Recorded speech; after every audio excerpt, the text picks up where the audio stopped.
to another coffee break with Nick and Katie. First, we'll talk about the family of a medically dead woman at JPS suing the hospital for keeping her on life support. Next, a school in Denton County will allow select staff with concealed carry licenses to bring guns to school. And finally, the stock show is in town and I got to meet a baby llama. Well, we're going to start today with a story we've actually been following since November. It's the story of a Haltom City family, the Muñoz family.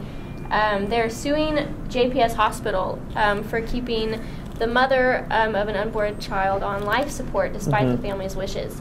The lawyers for their family released a statement on Wednesday saying that the baby she is carrying is distinctly abnormal with deformed limbs, water on the brain, and they cannot tell the gender of the baby. Yeah, that statement also shed a lot of light on how the attorneys plan on attacking this case and deciding how they're going to win. They said that the law that was made in the 1970s that requires that a pregnant woman stay on life support until she can deliver the baby doesn't apply to this woman because she technically is dead and for all medical purposes is dead.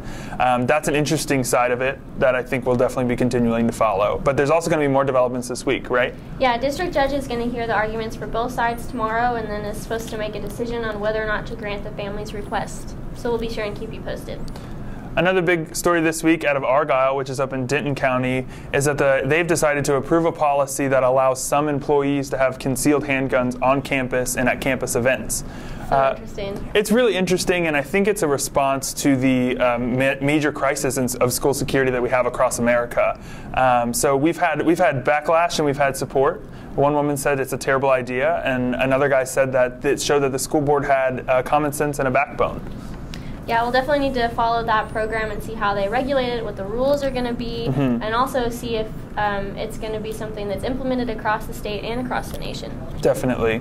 Well, finally, Katie, how was your first stock show? It was so much fun. I will admit I was a little nervous at 6 a.m. this morning, and it was so cold, but I got there and I got to see a bunch of baby llamas. I still think it's incredible that the animal you saw at your first stock show was llamas.